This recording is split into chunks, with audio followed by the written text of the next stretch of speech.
படம் சூப்பராக ஒரு ஹாரர் ஃபிலிம் பார்த்த ஒரு ஃபீல் இருந்துச்சு. காமெடி எல்லாமே இருந்துச்சு. ஒரு ஃப்ளாட்டில் ஒரு ஹாரர் மூவி பார்த்த ஒரு ஃபீல் இருந்துச்சு. நல்லா இருந்துச்சு.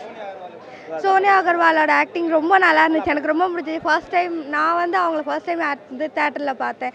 எனக்கு ரொம்ப நல்லா இருந்துச்சு. பயமாக இருந்துச்சு. காமெடியாக எல்லாமே சூப்பராக இருந்துச்சு. அவங்களோட ஆக்டிங் செம்மையாக இருந்துச்சு. இல்லை செம்ம இன்ட்ரெஸ்டிங்காக இருக்குது. இன்ட்ரெஸ்டிங்காக எல்லாருமே பார்க்கலாம். சூப்பர். ஃபஸ்ட் டே தான் ஆஃபர் நல்லா இருக்குது. மியூசிக் நல்லா இருக்குது. நல்லா படம் சோனியா அருமையாக நடிச்சிருக்காங்க. நல்லா பெரியவங்களே சின்ன பிள்ளை போய்ட்டு பார்க்கலாம். கருத்தை பற்றி ஒன்றும் சொல்லலை. படம் நல்லா இருக்குது. ஆக்டிங் நல்லா இருக்குது. நல்ல இசையும் இருக்குது. 7G படம் பார்த்துட்டு வரேன். படம் வந்து ஒரு 20-25 வருஷத்துக்கு முன்னாடி ஒரு வழக்கமான ஒரு ஸ்டோரி இருக்கும்ல. ஒரு பேய் படம்னா ஒரு வீட்டுக்குள்ளே வந்து ஒரு ஃபேமிலி போகிறாங்க. இதில் என்னென்னா அந்த ஹஸ்பண்டு வெளியூர் போயிடுறாரு. ஸோ ஒய்ஃபு குழந்தை மாத்திரம் அந்த வீட்டில் இருக்காங்க. அந்த இடத்துல ஏதோ ஒரு அமானுஷம் இருக்கிற ஒரு ஃபீல் வருது. இவங்க வெளியில் 4 இடத்துல ஏதாவது சொல்கிறாங்க, யாரும் நம்பலை. அதுக்கப்புறம் எல்லோரும் நம்ப ஆரம்பிக்கிறாங்க. வழக்கம் போல் இன்டர்வலுக்கு அப்புறம் வந்து பேய் வந்து யார் என்னை எதுக்காக கொண்டாங்க அப்படின்னு சொல்லிட்டு ஒரு ஃப்ளாஷ்பேக் வந்து பேய் சொல்கிற மாதிரி சொல்லும். அதுக்கப்புறம் பேய் பழி வாங்கும். இந்த மாதிரி ஒரு வழக்கமான ஒரு கான்செப்ட் தான். இதில் என்னென்னா ஃபஸ்ட் ஹாஃப் பார்க்குற வரைக்கும் வந்து பார்த்திங்கன்னா சரி ஒரு 20 வருஷம் 25 வருஷத்துக்கு முன்னாடி உள்ள படத்தை பார்க்குற மாதிரி ஒரு ஃபீல் கொடுத்துச்சு. பட் செகண்ட் ஹாஃப் பார்க்கும்போது எதுக்குடா அந்த ஃபஸ்ட் ஹாஃப் இருக்குன்னே ஒரு கேள்வி வந்துடுச்சு. செகண்ட் ஹாஃபில் வந்து ஏன்னா பேய் வந்து அது ஒரு ஃப்ளாஷ்பேக் அவங்க சோனியா அகர்வால் தான் பண்ணியிருக்காங்க. ஃப்ளாஷ்பேக் சொல்கிறாங்க, போயிட்டு அவங்க பாட்டுக்கு பழி வாங்குறாங்க. இப்போ எதுக்கு வந்து இவங்களை வந்து பூச்சாண்டி காட்டணும்? அவங்க பாட்டுக்கு முதல்ல பழி வாங்கிட்டு போயிருக்கலாமே. ஸோ படம் வந்து அந்தளவுக்கு ஒருத்தர் அதுவும் பழி வாங்குறதெல்லாம் பார்த்திங்கன்னா கொஞ்சம் நம்மளுக்கு பழி வாங்கிட்டாங்கன்னு ஒரு ஃபீல்லாம் வரல. நம்மளுக்கு காமெடியாக சிரிப்பாக இருக்குது அந்த பழி வாங்குகிற ஸ்டைல்லாம் வைக்கும் போது. பாசிட்டிவ் பெரிய லெவலில் இல்லைங்க. ஃபஸ்ட் ஹாஃப் வரைக்கும் ஒரு சில பயப்படுத்துகிற ஷார்ட்ஸ் வந்து ஓரளவுக்கு ஓகே. அதுவும் ரொம்ப சூப்பர்லாம் சொல்ல முடியாது. மெயினாக நெகட்டிவ் தான். படம் வந்து ஒர்த்தே இல்லை. ஒரு ஸ்க்ரீன் ப்ளே எதுவுமே சரியில்லை. நம்மளால் உட்காந்து பார்க்க முடியல. பழி வாங்குகிற சீன்ஸ் எல்லாம் பார்க்கும்போது ஸோ நம்மளுக்கான ஒரு வெறி வரணும். ஐயோ இவன் வந்து இப்படி அவளை கொண்டுட்டானே, ஸோ பழி வாங்குறா அப்படின்னு ஒரு ஆடியன்ஸ் சந்தோஷம். இங்கே நம்மளுக்கு சிரிப்பு தான் வருது. அடுத்த சாவா இது எப்படி பண்ணுறா அப்படி பண்ணுறா அப்படிங்கிற மாதிரி நம்மளுக்கு ஒரு சிரிப்பு வர மாதிரி தான் இருக்குது கிளைமேக்ஸில். சூப்பராக இருக்குது ப்ரோ படம். எல்லாருமே வந்து பார்க்கலாம். ஃபேமிலி ஆடியன்ஸ்லேருந்து எல்லாருமே வந்து பார்க்கலாம். செகண்ட் ஹாஃப் சூப்பராக இருக்குது. கான்செப்டை வந்து நான் சொல்லிட்டேன்னா அவங்களுக்கு புரியாது. நீங்கள் படத்தில் போய் பாருங்கள். சூப்பராக இருந்தது. அவங்க ஆக்டிங் வந்து 7G ரெயின்போ காலனிலேருந்து அப்படியே ஆப்போசிட். அப்படியே அங்கே வேறு மாதிரி ரொமான்டிக்காக நடிச்சிருப்பாங்க. நல்லா லவ்லாக நடிச்சிருப்பாங்க. இது அப்படியே ஆர்ஆராக நடிச்சிருக்காங்க. சூப்பராக இருக்குது. பயமாக இருக்கும். நம்ம சின்ன பசங்கள்லாம் இப்போ ஃபன்னும் இருக்கும், பயம் ஆர்ஆரும் இருக்கும். சூப்பராக இருக்கும். ஆமாம், அதுவும் நல்ல ஒரு கண்டென்ட் கொடுத்துருக்காங்க. சூப்பராக இருக்குது. நீங்கள் செகண்ட் ஹாஃப் நல்லா இருக்குது. ஃபஸ்ட் ஹாஃபும் நல்லா இருக்குது. செகண்ட் ஹாஃப் இன்னும் ரொம்ப நல்லா இன்ட்ரெஸ்டிங்காக போகிற மாதிரி இருக்கும். புரியல? இல்லை நல்லா இருக்குது. சூப்பராக இருக்குது. அதான் சிம்பிளாக இருந்தாலும் நல்லா இருக்குது. நல்லா சூப்பராக இருக்குது. ரொம்ப அழகாக இருக்குது படம். அழகாக வந்திருக்கு. ஃபேமிலி ஆடியன்ஸ் எல்லாருமே வந்து பார்க்கலாம். சூப்பராக இருக்குது படம். இந்த படத்துலேருந்து ஒரு பணாசை பிடிச்சவன் என்ன பண்ணக்கூடாதுன்றதை இதில் சொல்லி வச்சுருக்கிறாங்க. அவ்வளோ அழகாக ஹாரூன் சார் அவ்வளோ அழகாக சொல்லியிருக்காரு.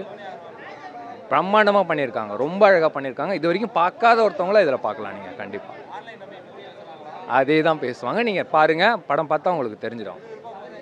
போரே அடிக்காது உங்களுக்கு. அழகாக வந்து பார்க்கலாம். தாராளமாக பார்க்கலாம். படம் நல்லாயிருக்கு. சோனியா அகர்வாலுக்காக பார்க்கலாம். நம்ம வந்து அதாவது பேய் படம்னு இல்லாமல் ஒரு ஜாலியாக ஃபன்னாக போகுது. சூப்பர். எல்லோரும் வந்து மறக்காமல் வந்து பாருங்கள்.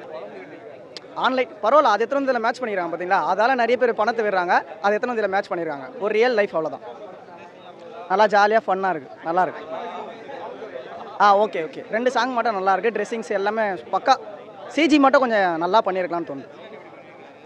அவர் வில்லன்லாம் சொல்லக்கூடாது. அவர் செட் ஆகல அவருக்கு. அவ்வளோதான். படம் நல்லா இருந்துச்சு பிரதர். சூப்பராக இருக்குது படம். இது பேசிக் தான் பிரதர். எல்லா மூவிலையும் ஒரு இது இருக்குல்ல, அந்த மாதிரி தான். பட்டு நீங்கள் படம் பார்த்தா அது உங்களுக்கு என்ன விஷயம் கிளியராக புரியும். உங்களுக்கு சூப்பராக பண்ணியிருக்காங்க. அவங்க நல்லா பண்ணியிருக்காங்க. அவங்களும் நல்லா பண்ணியிருக்காங்க. எல்லாருமே அதான் ஓவரால் எல்லா ஆக்டரும் சூப்பராக பர்ஃபார்ம் பண்ணியிருக்காங்க. இல்லை போர் அடிக்கல. எனக்கு 2-3 இடத்துல பயம் இருந்தது. அதே பயம் மற்றவங்களுக்கு இருக்குமான்னு தெரில. அது மேபி அவங்களுக்கு பொறுத்து இருக்குது. அவங்க கேரக்டர் பொறுத்து இருக்குது. எனக்கு பயமாக இருந்தது. இன்ட்ரெஸ்டாக போச்சு. செகண்ட் ஹாஃப் கொஞ்சம் இன்ட்ரெஸ்டாக போச்சு எனக்கு. இல்லை போர் அடிக்கல. மியூசிக் நல்லா இருந்தது. மியூசிக் யார் பேர் எனக்கு தெரியல. ஆக்சுவலாக பேர் மியூசிக் சூப்பராக போட்டிருக்காங்க. ஆக்சுவலாக எனக்கு வில்லன் ரோல் எல்லாமே நல்லா பண்ணியிருக்காங்க. 3 பேர் பண்ணியிருக்காங்க. ஆக்சுவலாக ஒருத்தர் பேர் ஹுசைன் அவரும் நல்லா பண்ணியிருக்காரு. எல்லாமே பண்ணியிருக்காங்க. அது ஒரு பெரிய பெஸ்ட்டு பிரதர் எனக்கு தெரிஞ்சு. ஏன்னா இந்த ஆன்லைனால தான் இப்போ ரீசெண்ட் டேஸில் நிறைய பேர் லைஃப் இழந்துடுறாங்க.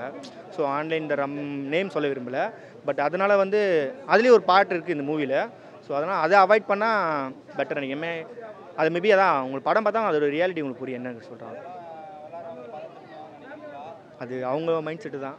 நம்ம காமனாக சொல்ல போனால் பெட்டர், பட் அவங்களுடைய மைண்ட் செட்டு அவங்க எடுக்கிற முடிவு தான். சூப்பராக இருக்குது, சூப்பராக எல்லாருமே பார்க்கலாம், ஃபேமிலி முதற்கொண்டு எல்லாருமே பார்க்கலாம், என்ஜாய் பண்ணி பார்க்கலாம் படத்தை. பாருங்கள் எல்லாரும், குறைகள் எதுவுமே இல்லை பிரதர். படம் ஃபஸ்ட் ஹாஃப் வரைக்கும் பெரிய அளவுக்கு லேக் கிடையாது. அஃப்கோர்ஸ் அதுவே ஸ்லோவாக தான் இருந்துச்சு. ஏன்னா நம்மளுக்கு ஏற்கனவே ஒரு புதுசாக எதுவும் இல்லாமல் இருந்து. பட் செகண்ட் ஹாஃப் வந்து ரொம்ப ஹோர் லேக், ரொம்ப ஹெவியான லேக் செகண்ட் ஹாஃப்.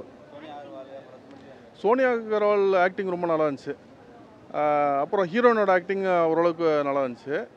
இதை தவிர நிறைய அந்த கேரக்டர்ஸுக்கு எல்லாமே, எஸ்பெஷலி இந்த ஐடி ஃபீல்டில் நிறைய கேரக்டர்ஸ், அந்த ஹஸ்பண்ட் கேரக்டர் இவங்கெல்லாம் பார்த்தீங்கன்னா ரொம்ப நியூ ஆர்டிஸ்ட் போட்டிருக்காங்க. ஸோ அவங்களுக்கு ஆக்டிங் தெரியலங்கிறது க்ளீனாக ஸ்க்ரீனில் தெரியுது.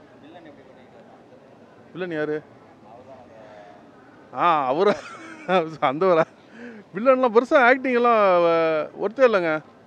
ஸோ இங்கே பாருங்கள், வில்லன் யாருன்னு நம்மளுக்கு ரெஜிஸ்டர் ஆகாத அளவுக்கு படம் வந்து அவர் வில்லனை போர்ட்ரே பண்ணல. ஸோ சாங்ஸு ஒரு 3 சாங் இருக்குது. 2 மாண்டேஜ் சாங் வந்து இந்த இடத்துல இதுதான் நடக்க போகுது அப்படின்னு சொல்லி கிளியராக நம்மளுக்கு ஆடியன்ஸ் தெரியுது. ஸோ அந்த இடத்துல நம்மளுக்கு ஒரு லேகாக தான் இருக்குது. அப்புறம் ஒரு கிளாமர் சாங் வச்சுருக்காங்க. கிளாமர் சாங் ஓரளவுக்கு ஓகே இருக்குது.